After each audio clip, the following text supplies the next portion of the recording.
Hello, I'm Crickets and welcome back to I Have a Story. Today I'd like to talk about more about the electronical problems I've been having, but I also want to share with people, I'm doing this to protect myself and my investment in my system because we are under attack. People really need to understand this. These aren't just toys, even though most Americans are taking, all this adult toys. Oh my God. So, I talk about how every single piece of electronic I have that has Bluetooth, Wi-Fi, or LTE service, which LTE is cell service for those who don't know, every single electronic I have that connects to any device via any process of communications is malfunctioning on me. Now here's my solar charge controller. I have two solar setups on my camper house. I run a 12 volt system and a 24 volt system. I've learned, and when I started to go the off-grid life, and this is the way I've been for a very long time, if you have fears of things like, oh, if I go solar, is it going to work for me? The easy way to put those fears at rest is to have backup plans. Have ways that if one system goes down, hey, let's have a second system that can supplement. I do that with so much in life. When we had fears when Russia and Ukraine first went to war with one another, and the price of propane went through the roof because the majority of propane in the world comes from Russia. So much of it does anyway. I don't know the exact numbers, but I know Russia produces a majority of the world's propane. So when Russia and Ukraine went to war, at least where I live, you could only get half of a propane tank filled. You could not fill a whole propane tank because there was a short supply. And since there was a short supply and obviously a demand, especially living in the far north where people use propane to heat their house, which I was at the time, the price went through the roof. And there was fear of whether it was even going to be here tomorrow or not, or whether we could even get a half a tank filled. So how do I put that fear to rest? Well, it's really simple. I got on Marketplace. Again, my ex-wife, oh, he's always looking at his phone because I'm trying to do for my family. She was the one who was cheating and messaging other guys and on whatever services she was on, meeting guys. She was the one doing all that. Welcome to narcissistic abuse.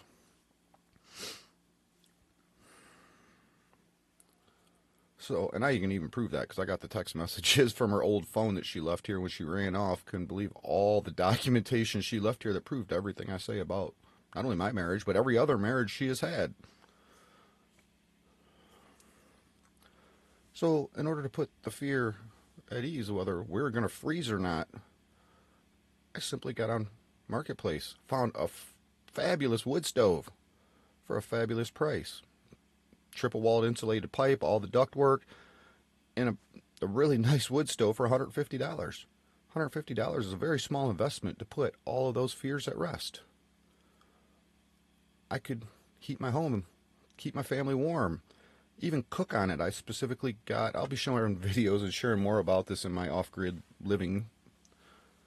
Like right now I'm waiting for my shower water to cool down so I can take a shower. I'll be sharing all this with you. This my life and part of the off-grid lifestyle that I'd like to share, and how people could really do a lot to save money, our natural resources, and our environment if we did simple things for ourselves and not expect everything to be done for us.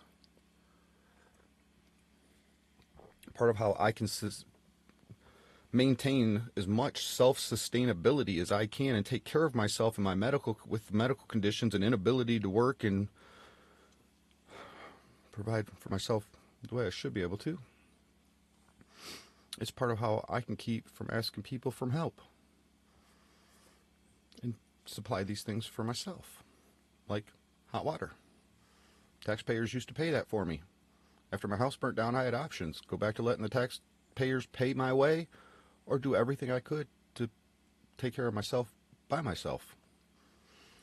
Part of what my off-grid folder is going to be about. So back to my story here with my solar charge controller. As you can see on the screen, I'm running 2,000 volts.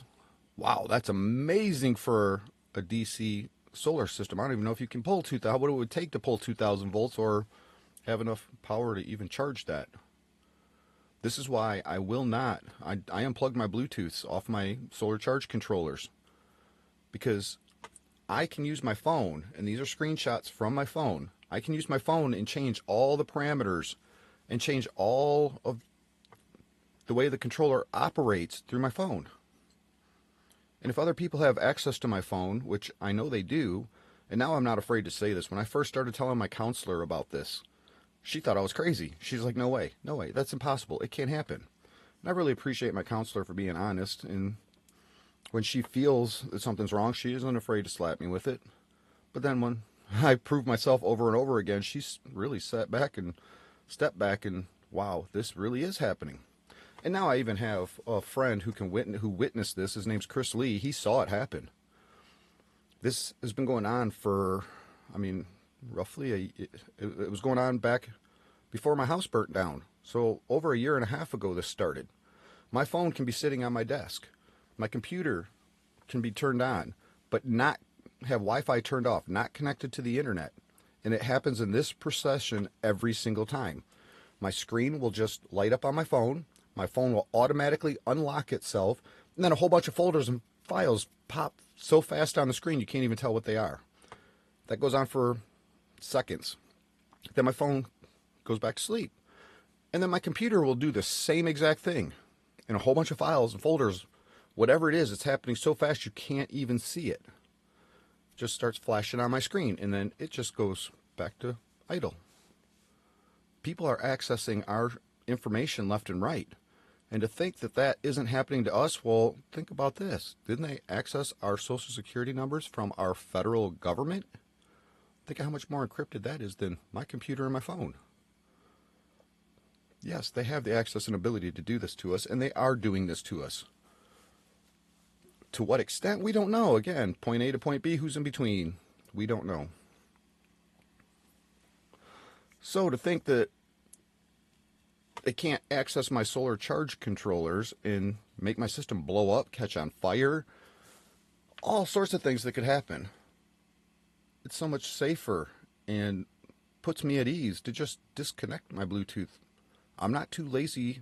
Sometimes I'm not able to, but if I'm not able to stand up and walk to my controller, it is what it is. I'm not going to sit here and have anxiety over it. If I over discharge and it shuts down, so be it. I've got a backup. And I've got backups to my backups. Again, I'll be sharing more with you about this in the future, about my off-grid living. But I kept getting these kind of results from my charge controllers. Look at this, I'm at 21,000% charge. 21,000% charge. Now also take note, my Rover 30 is a 12 volt system. My Rover 60 is a 24. Notice it's showing my Rover 30 as a 24 volt system. This should not be happening. I should not be showing 21,000% charge capacity. Again, 21,000% charge capacity. Even now showing at 12.9 volts. I mean, I could understand if it was double voltage and it was messing up the brain in the computer. Oh wait, 24 volts on a 12 volt system, but now, no, it's reading 12 volts. But yet I'm still at 21,000 volt capacity. Or 21,000% capacity on my back. 21,000%, that's a whole lot of power.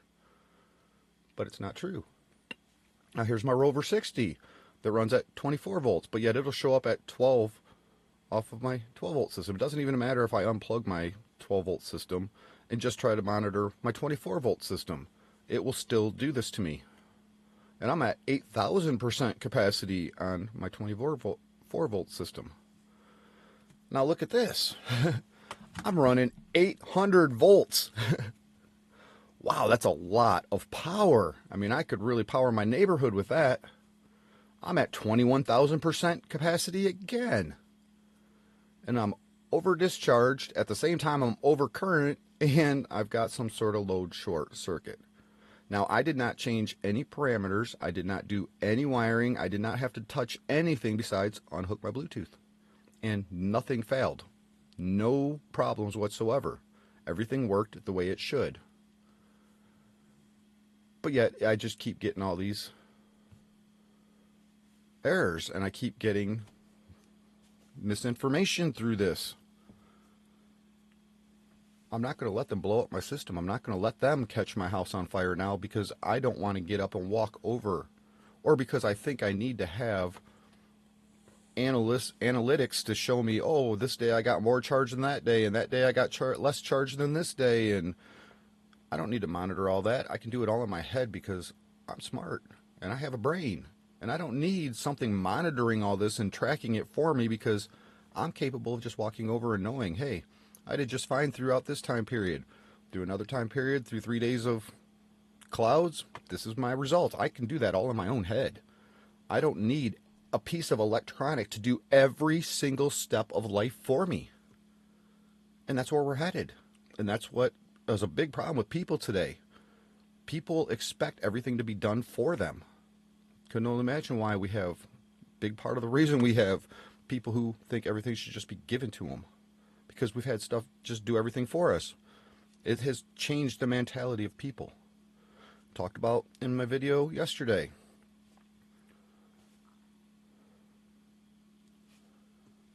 People are losing their mentalities, and we're losing the ability to take care of ourselves and think for ourselves, and to be able to do even simple tasks for ourselves because we're too busy expecting the electronics to all do it for us. I've talked about how when I was in college at 31 years old, I went back to college. And I was in college with high school kids. And our teacher was trying to teach us graphing. And graphing, I mean, how much more simple could anything in this world be to understand? A1, follow the A, follow the 1, and put a dot. B2, go to B, go to 2, put a dot on a grid, and then connect the 2 dots. 90% of my class in college could not comprehend that. Could not. I couldn't believe it. Like, how can you guys, this is simple. This is color by numbers, paint, connect the dots. How can you not figure that out? And literally, I'm not even exaggerating, 90% of my class could not figure it out. Even to the point where my teacher asked me, how can you understand this so well? Well, because I was born before GPS. This is no different than using a map. The more we let these computers and electronics do for us, the less our human brain can do for ourselves. So I'm taking steps to keep doing things for myself. Keep myself educated, keep myself involved, and keep myself safe. Because who can access any of this stuff? If I can access my Bluetooth through my phone, just because I have a password doesn't mean that, how many bank accounts are getting hacked? How many of didn't we see that out in Minnesota where their systems got hacked? They are far more protected than we, the people, are with a simple cell phone or a computer. But yet they're still getting infiltrated. Our power system, our grid, has been infiltrated. We know all of this stuff. So if we can't protect, the high entities can't even protect us or themselves or our grid or our bank accounts, who's stopping them from accessing our personal electronics? This isn't rocket science. Remember the SARS blanket? You know what the difference between the SARS blankets were back in the day when they gave them blankets covered in chicken pox? The difference is today we're paying for it. We're paying for this infiltration, and we're making them profit to give us infiltration and systems that monitor us and that they can infiltrate. Whereas back then they just gave them blankets for free.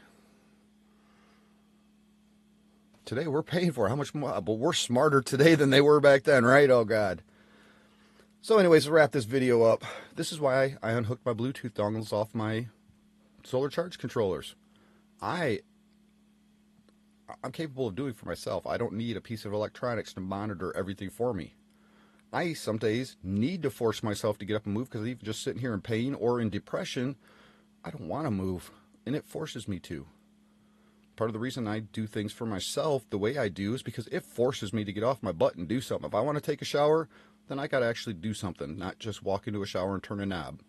Again, I'll be sharing this stuff with you here in the future. I'll wrap this video up now, and I'm not willing to take the chance to let these people infiltrate, burn up, fry, destroy what I have, all because I want simplicity and to be lazy, and to think that I need to have all this stuff tracking and monitoring and doing everything for me. Because while I struggle with a lot, I'm capable of doing a lot for myself.